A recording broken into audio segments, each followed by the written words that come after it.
It's about 3:15, and it's almost too early to be doing this, but I was going to write this down. I just got the feeling that I need to be up and making a video.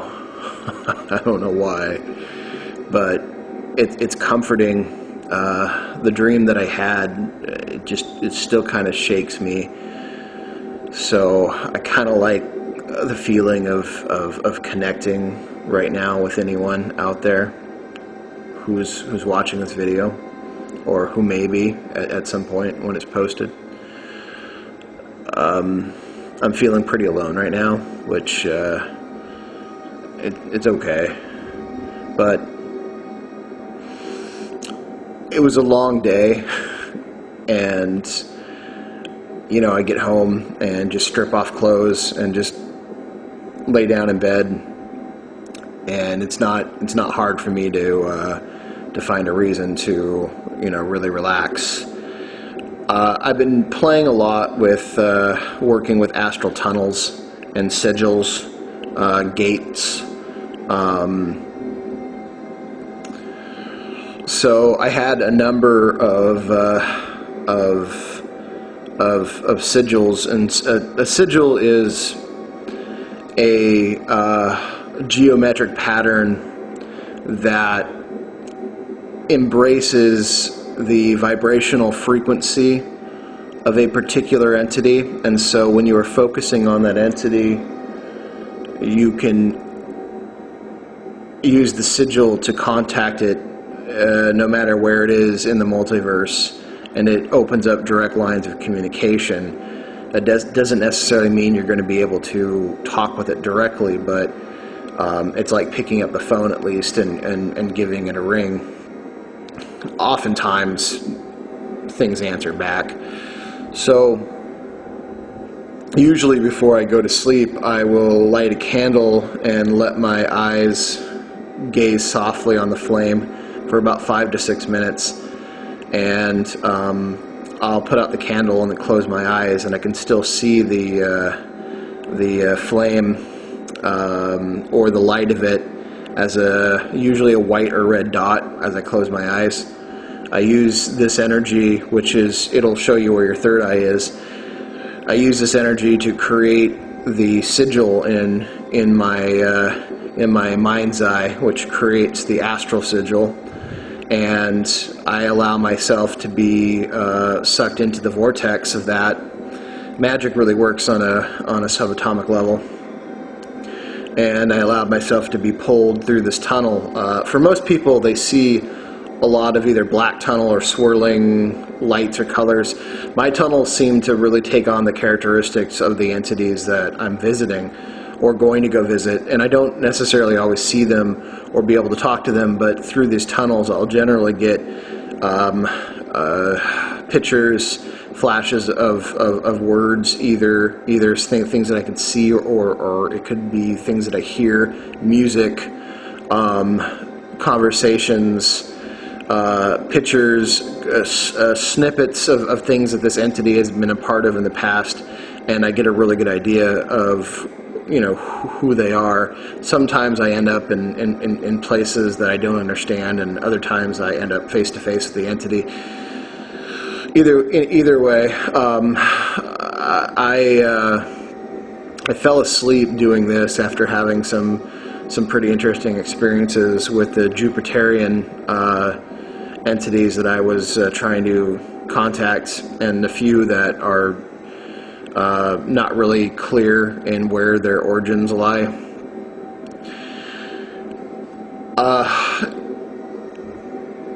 The first part of the dream that I remember is I'm sitting down at a table in a community center that hosts a pretty large pagan community, and I'm using round tarot cards, which I know that there's a round deck somewhere, but these were different than even that. They're personal tarot cards, I think, because I've used them before in dreams, and maybe one day I should actually make them. But I'm doing an astrological wheel where I'm putting a card down for the house of Aries and the house of Taurus, and all the way down through to Pisces, and each card will tell me what's going on in the house of this astrological sign. All of us, even though we're born under a particular sun sign, moon sign, that sort of thing, we all have the 12 astrological influences that make us up on the astral level. And to be honest, there's actually 13, but we can go on into that at another time. So I don't know who I am supposed to be doing this wheel for, and I'm looking around because it feels like someone had been there, and I'm instantly drawn to the house of Scorpio, which is a real powerful and dark and shaky place, but very necessary energy. In fact, my moon sign is Scorpio. So any type of magical work you do, you actually do it through your moon sign, which is very important for people to know. Most of the astrology these days is absolute bullshit, and they only focus on the sun sign, which is actually one of the least important parts of who you are. Your real general makeup. You need to start learning what your moon sign is.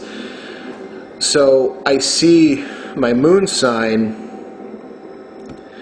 The tower card is in my moon sign, which is pretty auspicious for it to be there. The tower card is one of pretty cosmic energy. And as I realize what I'm looking at, and that I am doing the tarot reading, the astrological wheel for myself, there is a gigantic cracking sound outside, and with very intense strobe lights.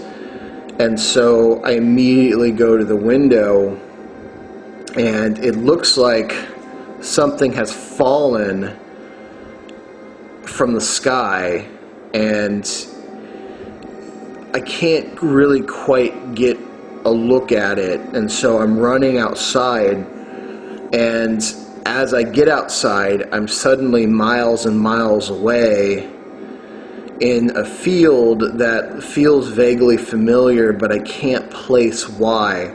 And I have a bike that I had like when I was 12. And I'm looking, and oh wow, 12 seems to be a pretty prominent, see, this is why I do this, because you talk through them and things start to make sense again. 12 is going to be a prevalent number here.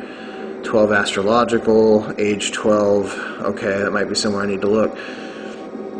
So I'm age 12, and I can see there's a lot of activity going on wherever this was. It's nighttime. There's huge flashes of lights. I can hear screaming and people yelling, but I'm miles and miles away from it. And I know immediately I need to be home by surprise midnight or 12, and that it's approaching midnight. And I'm going to be in trouble if I'm not home, wherever that is. And in this brilliant night sky above me that has planets now fading in and out of view, and parts of the sky illuminating and then fading away, which are astral images that I see when I'm with Odin, who is the Wonder Father, and not just a one-eyed Viking that most people see, but truly a giant cosmic entity. Odin is huge. Discs begin to appear above me. Huge discs that numbered 12 again, and they were UFOs. And it was a massive night sky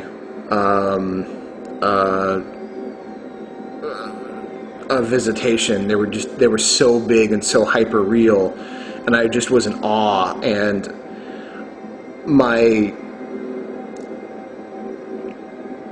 my focus again shifted to where the Scorpio house would be, and this UFO showed me some very personal images that would fit very well in the house of Scorpio.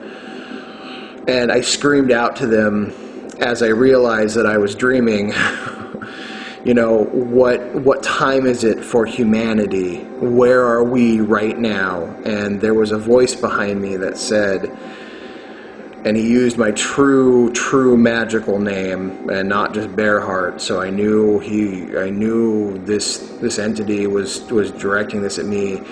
He said, humanity is in the time of its greatest chance or its greatest peril.